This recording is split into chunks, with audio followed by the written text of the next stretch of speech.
When we've talked in our regular interviews for Friday's Country Viewpoint program for Flow, we've sort of looked at the futures side of it sometimes. And, as I understand it as a layman, it does seem to me that Australia usually wasn't a big factor in futures prices on grains. But are we starting to see us come into the frame if people are starting to be sceptical about a short war in the Ukraine, but rather a longer one? Look, from a wheat futures point of view, we've always had an influence on it because wheat futures are driven by the global supply and demand situation, and we are still a considerable part of that global supply chain because we have a small population and large exports, comparatively speaking. But I think there will be more of a reliance on Australia. Look, at the end of the day, provided we don't have a drought in the next couple of years, we'll have grain to supply. But we've also got,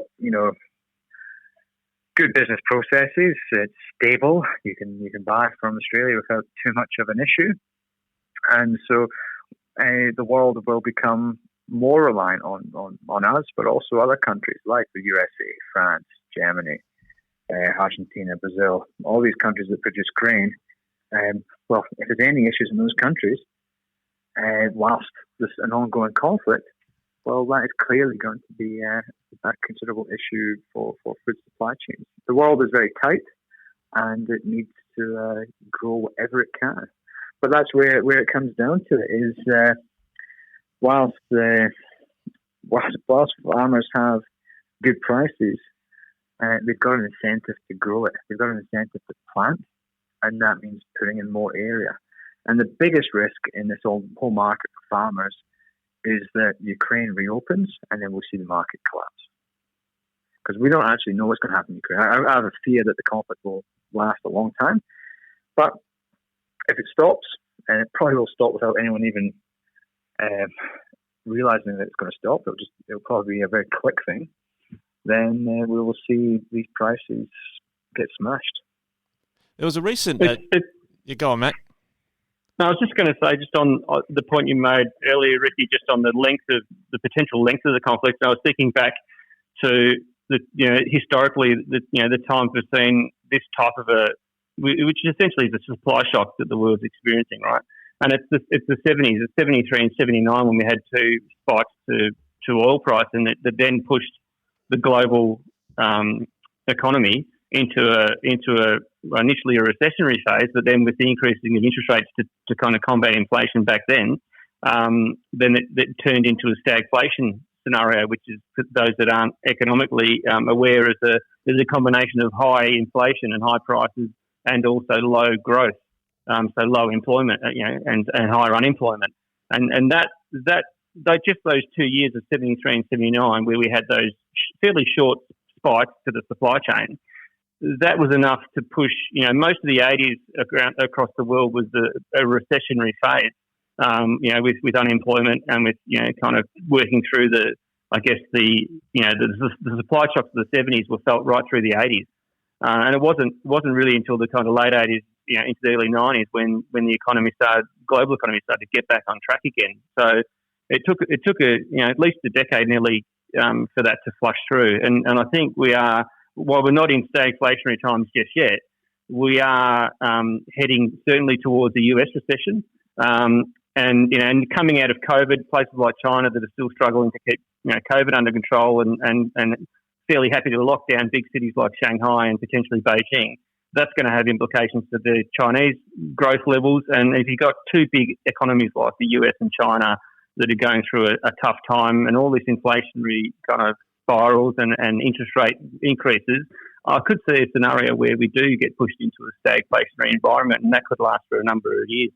Yeah, your mind's went exactly where mine was going, Matt. And look, going into the zoom out on the historical level, just in the last week or so, we were in our sort of on this day in history marked that it was in 1950, we stopped rationing butter in Australia. We were rationing it for 7 years, and it takes me to sort of canola and cooking oil scenario we've got in the world right now. But on that macro level, guys, we're seeing countries start to restrict their own exports to try and, look after their own supplies. To what extent do you see things, in a historical context? How much are we going to see maybe a shift to more protectionist policies short term, or are we going to see a swing back into popularity of protectionism? Protectionism. It's going to be I think we've actually been through a series of protectionism and sort of nationalism over the past, let's say, 5-6 years, Matt. Yep. We saw Trump in China with the trade protection sort of policies there. We've seen various sort of protectionist sort of policies around the world. Brexit is probably a symptom of that sort of populist protectionism. And I think when we look at it from a point of view now, even in the last couple of months, we had Indonesia banning palm oil exports, India banning wheat exports, or not banning them, but curtailing them. Obviously, the sanctions around the world and various counter sanctions. And I think that's what we're going to see is there will be an element of protectionism. In Australia, I keep hearing a lot of people saying, "Oh, we need to ban the exports of meat, or ban the exports of wheat, and all this kind of stuff. We need to keep it in the country." But it's bunkum, in my view. I think we are more than well supplied for food around the world in Australia because of that, again, that low population and what we produce. But I think, going back to your point, Matt, about stagflation, you only got to look back to 2008 when we had the sort of the global recession there, when Australia sort of weathered that storm pretty well because of, we had China, yeah? And China was in that super growth phase in that sort of mid-2000s to, probably 2016, 2018. It was a real strong growth phase there. Yep. And I guess the question is that what happens if we have a major sort of global recession? Because we're probably talking about the potential for a recession on the scale of the GFC, aren't we? Potentially. Yeah, different factors leading up to it, of course. But possibly some of those factors of that sort of mortgage sort of defaults in the US will also come to play if we have stagflation. Yeah, I mean the biggest problem with a stagflationary move is that from an economic policy perspective, there are limited options that a government has to kind of deal with it.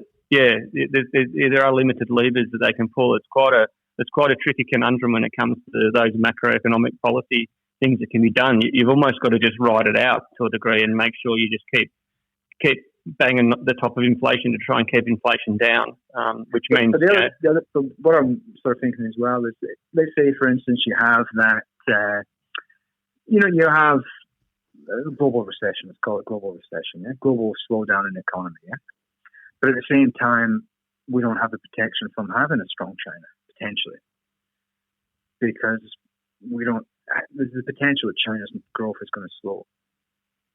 Yeah, that's right. But the other overlay would be you've got that Chinese economic situation that's not as strong as it was that helped us through the GFC, but also we're coming off of a base where the trade situation and the political situation with China for some commodities is a little bit tense. So we're not kind of in that same strong trading position and feel reasonably amicable political situation. At least, I mean, it might change with the change of government, whether there's a bit of a thawing. That's yet to see. But yeah, it's not. We're not from an Australian perspective. We're certainly not entering this phase as strong as we were back in 2008 when the GFC hit. When you mentioned troubled waters. Yeah, when you mention the GFC and I guess and even the mortgage default issue, and we're seeing central banks, like you mentioned, the Reserve Bank in the USA putting it up 0.75 of a percentage point during the week we recorded this, which I tweeted. I think that'll see the Reserve Bank even more emboldened to push. They went 0.5% in the June meeting. They could go 0.5% or more perhaps in the July one. Where do we see the risks in terms of, I guess, mortgage default or banks imposing pressures on lenders that they were trying to encourage to take out loans from a governmental sense to make sure we stimulated the economy? When might we start feeling the pinch on that front? I reckon we'll start feeling it through. I think it's a generation. I was talking to somebody this morning about it, yeah, and it's a generational thing as well. Like I'm a millennial, so I think it'll be millennials who, from a housing point of view, will probably be the most impacted. Relatively lower wages compared to Gen X and the Boomer generation.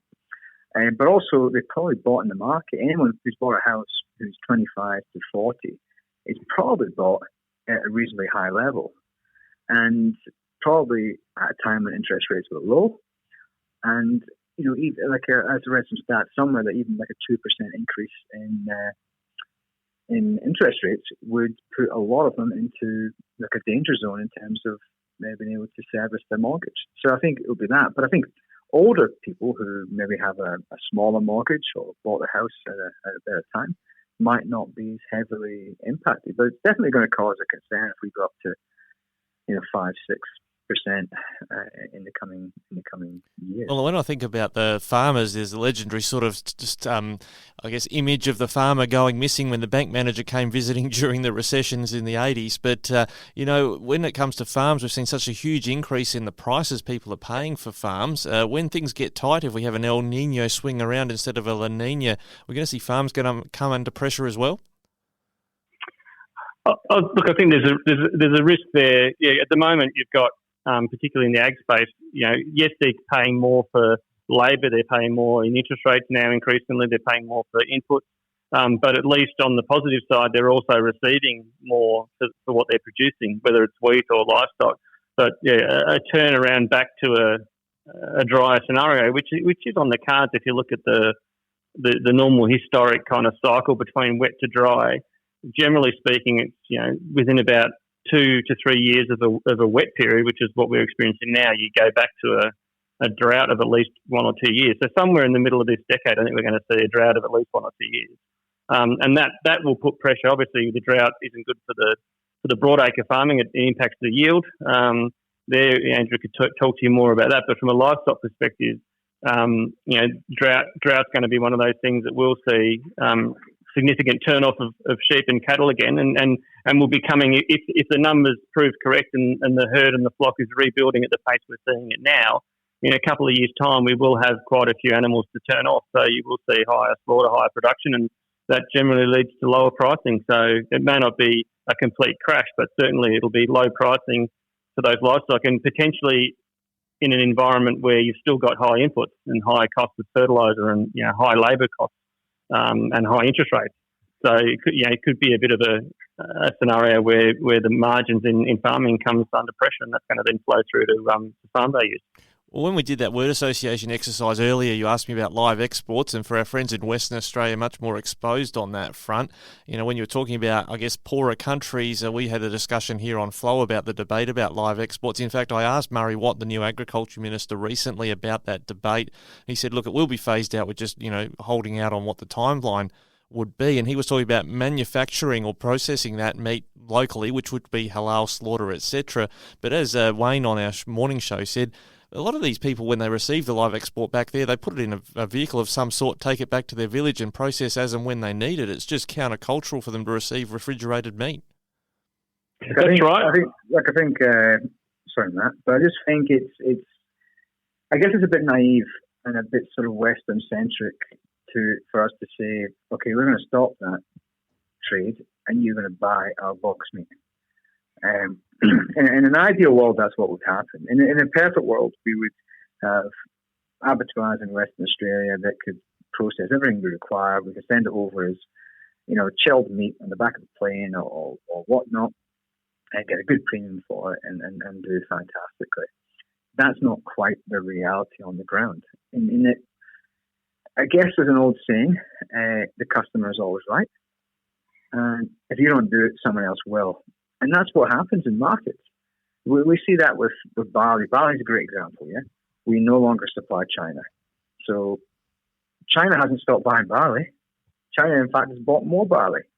It's just bought shed loads more of it from Argentina, Canada, France, and Ukraine, but just none from us. Exact same thing happens with the live export sheep. Okay, they actually, Kuwait's a good example, biggest buyer of sheep and goats live. They just buy less from us, but they buy more from Jordan, Iran, Saudi Arabia, Somalia, Sudan, South Africa. And so all we see is that, well, actually, somebody fills the void. And that's what will happen. Because, live sheep is as much a cultural thing. I can't help it. And a refrigeration thing issue. Yeah, I can't help but mention, and just I won't digress. I want to stay on the livestock front, but it feels the same on that climate change question you threw me with word association as well. Australians want to feel good that they're contributing with wind turbines and solar farms and big batteries, etc. But plenty of other countries are putting on coal or using it. We can tell ourselves we're doing our thing the right way, but other countries are doing their own thing, and we're not really making any input. Yeah, we can only do what we can do in our own backyard. We can't control the rest of the world. But again, all we're doing by banning exports is by is giving that market to someone else.